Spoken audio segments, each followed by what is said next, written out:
भाई चंडीगढ़ से एक और बड़ी खबर, जुलाई महीने में खुल सकते हैं स्कूल। ये बड़ी खबर आपको बता रहे हैं। 3 फेज में स्कूल खोलने की हो सकती है प्रक्रिया। 3 फेज में, 3 चरणों में इसको खोला जा सकता है। पहली से 5वीं तक की कक्षाएं खोली जाएंगी। तीसरी क्लास 10वीं 11वीं 12वीं पहले ही खुल चुकी है। तो स्कूल खोलने से पहले डेमो स्कूल खोले जाएंगे। तो चंडीगढ़ से इस वक्त की बड़ी खबर, जुलाई महीने में खुल सकते हैं स्कूल। 3 फेज में स्कूल खोलने की प्रक्रिया हो सकती है। आपको बता दें कि पहली से 5वीं तक की कक्षाएं खोली जाएंगी। 10वीं 11वीं 12वीं की कक्षा पहले ही खुल चुकी हैं। तो स्कूल खोलने से पहले डेमो स्कूल खोले जाएंगे। इस वक्त की ये बड़ी खबर आपको चंडीगढ़ से बता रहे हैं, जहां पर अब स्कूल खोलने पर विचार किया जा रहा है। जुलाई महीने में स्कूल खोले जा सकते हैं। 3 फेज में स्कूल खोलने की प्रक्रिया हो सकती है। बता दें कि पहली से 5वीं तक की कक्षाएं खोली जाएंगी। और आपको यह भी बताते चले कि 10वीं 11वीं 12वीं इन 3 कक्षाओं को पहले ही खोल दिया गया है इनके लिए स्कूल। हालांकि स्कूल खोलने से पहले डेमो स्कूल खोले जाएंगे। तो चंडीगढ़ से इस वक्त की बड़ी खबर आपको बता रहे हैं। तो जुलाई के महीने में स्कूल खोले जा सकते हैं। इस वक्त की बेहद बड़ी खबर। दरअसल स्कूल खोलने की जो प्रक्रिया है वो अमूमन 3 फेज में हो सकती है, 3 चरणों में हो सकती है। पहली से 5वीं तक की कक्षाएं खोली जाएंगी। हालांकि आपको बता दें कि 10वीं 11वीं और 12वीं इन 3 कक्षाओं को पहले ही खोल दिया गया है। साथ ही स्कूल खोलने से पहले डेमो स्कूल खोलने होंगे। चंडीगढ़ से इस वक्त की बड़ी और अहम खबर। दरअसल अनलॉक 1 में एक तरफ जहां रियायत परिवहन को लेकर दी गई है,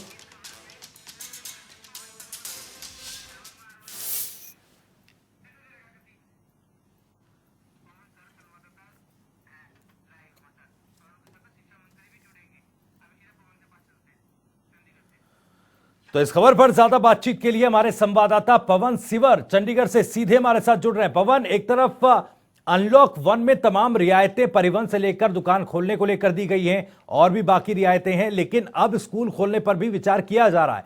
क्या कुछ अपडेट आपके पास?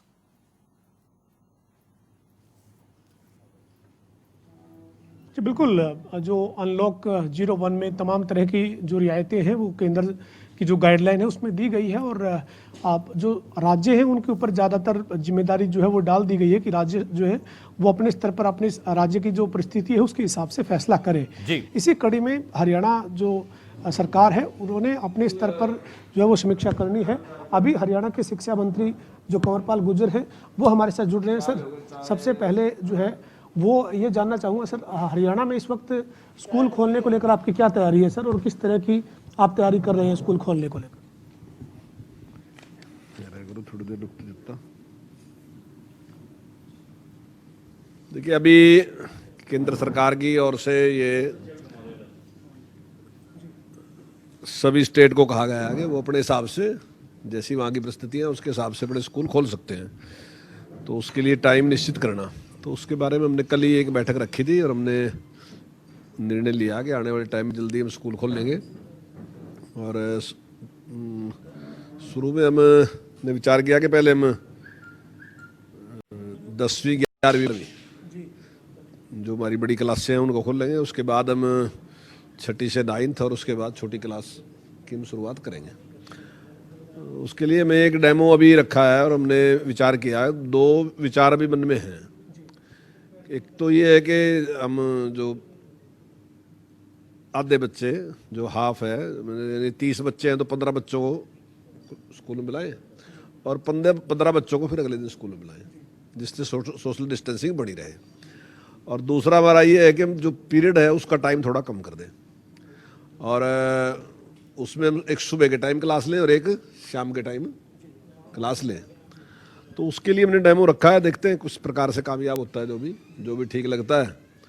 और दूसरे जो इसके और भी जानकार जो लोग हैं उनसे भी राय लेंगे और उसके बाद हम निर्णय लेंगे किस टाइम से खोलना। तो उम्मीद है कि हम जुलाई मास में शुरू कर देंगे। ये जो केंद्र सरकार की जो नई गाइडलाइन है उसमें राज्य सरकारों पर जो अपना फैसला अपनी परिस्थिति के हिसाब से ले, उसी कड़ी में आपने ये दोनों विचार किए हैं क्या?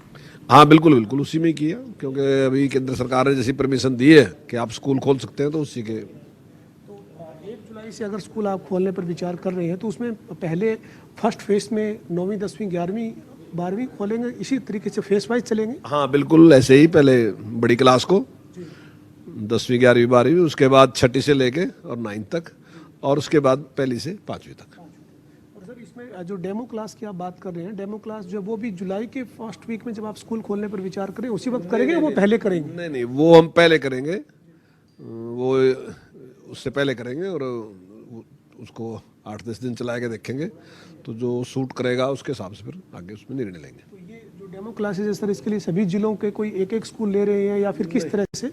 नहीं, सभी जिलों के नहीं है, इसमें हम 4-5 स्कूलों के लेंगे और उसमें देख लेंगे, उसमें चेक हो जाएगा वो जिस प्रकार की जरूरत होगी। अगर जरूरत होगा तो और भी बढ़ा लेंगे, लेकिन अभी 4 स्कूलों के हमने किया कि अभी 4 स्कूलों में चला के देखते हैं इसको। अगर जरूर समझेंगे तो और भी 1-2 स्कूल जोड़ सकते हैं इसमें, लेकिन उसमें अनुमान तो मैं 4 स्कूल में काफ़ी लग जाएगा। और हायर एजुकेशन की अगर हम बात करें सर, कॉलेजेस की बात करें तो वो भी जुलाई के फर्स्ट वीक में खोलने पर इसी तरीके से विचार होगा? नहीं, कॉलेज का तो वैसे भी अगस्त से शुरू होता है, तो अगस्त में हमने पहले भी घोषणा कर रखी है कि 1 अगस्त से शुरू करेंगे। और ये 10वीं और 12वीं के sir Haryana education board of Bhiwani ने एग्जाम लेने को लेकर 1 जुलाई से तैयारी की है, वो क्या फैसला है सर? देखिए, उसमें जो +2 है उसमें कुछ पेपर हमारे रहे हुए हैं, तो वो 1 जुलाई से हमने 1 जुलाई से 15 जुलाई के बीच में निर्णय लिया कि वो पेपर उनके कर देंगे।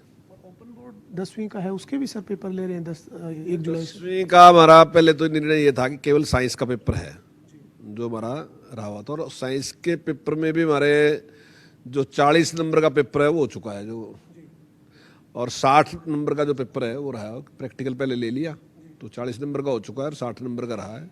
तो उसमें हमने ये फैसला पहले लिया था कि जो उनके औसत नंबर हैं उतने नंबर हम साइंस में देंगे, लेकिन अभी विचार ये किया गया कि कई बार बच्चे जो हैं साइंस में, कुछ बच्चों के अच्छे नंबर आते हैं दूसरों की बजाय, और कुछ ऐसे होते हैं कि जिनमें दूसरों में अच्छे आते हैं साइंस में कम। तो हमने इस पर विचार किया कि जो बच्चे साइंस साइड में जाना चाहते हैं तो उनको तो पेपर देना पड़ेगा, वो कोई भी डिप्लोमा ITI कहीं भी जो साइंस साइड से संबंधित है, तो अगर उसमें जाना चाहते हैं उनको पेपर देना पड़ेगा। और अगर कुछ बच्चे और अन्य किसी में जाना चाहते हैं, कॉमर्स में जाना चाहते हैं, आर्ट में जाना चाहते हैं, अन्य ऐसे में जाना चाहते हैं, तो उनके पेपर की कोई जरूरत नहीं है। क्योंकि सारा पेपर लेना थोड़ा हमें कठिन इसलिए लग रहा था क्योंकि लगभग 4.5 लाख बच्चे हैं, तो सारों का पेपर नहीं। तो अभी सोमवार को हम इसका रिजल्ट डिक्लेयर कर देंगे, इस शर्त के साथ के जो बच्चे साइंस में जाएंगे तो उनका पेपर होगा।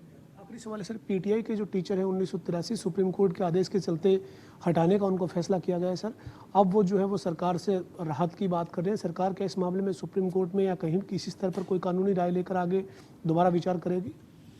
नहीं, देखिए, सुप्रीम कोर्ट का निर्णय है और इससे ऊपर तो अदालत नहीं, और जब सुप्रीम कोर्ट ने फैसला दे दिया तो हम भी बाध्य हैं, सरकार उसके लिए बाध्य है।